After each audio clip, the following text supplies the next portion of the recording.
आज की एक और बड़ी खबर है, आपको बंगाल लिए चलता हूं। टीएमसी में असली नकली का खेल शुरू हो गया। असली टीएमसी कौन और नकली टीएमसी कौन? उससे पहले देखिए जरा टीएमसी नेताओं का हाल। टीएमसी नेता पर अंडों से हमला कर दिया गया है। हाली शहर नगर पालिका के भीतर ये लाइव तस्वीरें हाली शहर नगर पालिका के भीतर की देख रहे हैं। चोर चोर चोर चोर चोर चोर चोर चोर तृणमूल चोर। एक और तस्वीर मैं आपको दिखाऊं तृणमूल कांग्रेस के बड़े नेता की। ये है नगर पालिका चेयरमैन जिन्हें परेड कराई गई है जूतों की माला पहनाकर।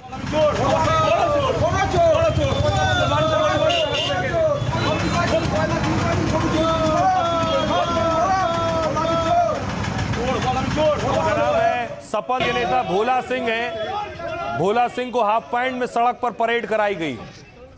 भोला सिंह के बाद आपको लिए चलता हूं मैं नाडिया। नाडिया में भी अंडे चल रहे हैं और जो लोग अंडे चलाते हैं उसे ये एग थेरेपी कहते हैं। ये टीएमसी नेता पर अंडों की बारिश हो गई है।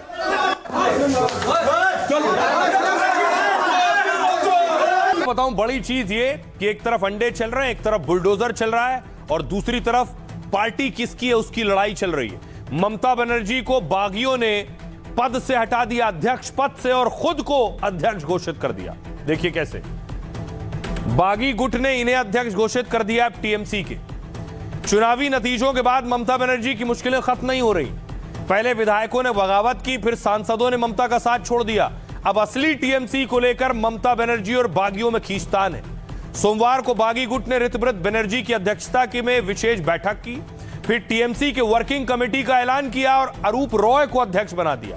यह अरूप रॉय। बागियों ने दलील दी कि नेशनल वर्किंग कमेटी का कार्यकाल खत्म हो चुका है क्योंकि वो फरवरी 2022 में बनी थी जिसका कार्यकाल 4 साल का था। बागी नेताओं की बैठक के बाद ममता बनर्जी का गुट भी एक्शन में आ गया और नेशनल वर्किंग कमेटी की नई लिस्ट चुनाव आयोग को भेज दी। चुनाव आयोग को भेजी लिस्ट में ममता को पार्टी का अध्यक्ष बताया गया, सुब्रत बख्शी को उपाध्यक्ष और अभिषेक बनर्जी को महासचिव बताया गया। ममता बनर्जी गुट की नेशनल वर्किंग कमेटी में 24 नेताओं के नाम हैं। हाईकोर्ट ने जरा क्या कुछ भवानीपुर सीट को लेकर बड़ा आदेश दिया है। हाईकोर्ट ने कहा कि काउंटिंग से जुड़े सभी अहम सबूत सुरक्षित रखे जाएं।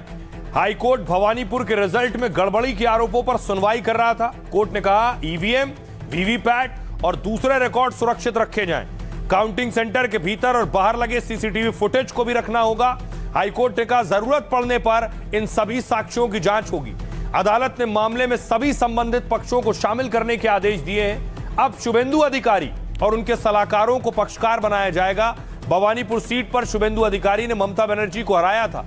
अपनी हार को ममता बनर्जी ने कलकत्ता हाईकोर्ट में चुनौती दी। 16 जून को ममता ने कलकत्ता हाईकोर्ट में याचिका दाखिल की। याचिका में ममता बनर्जी ने कहा कि चुनाव गलत तरीके से हुआ। 12 राउंड की काउंटिंग के बाद इलेक्शन एजेंट और मुझे पीटा गया। सुनिए क्या कुछ कह रहे हैं इस पर सियासतदान।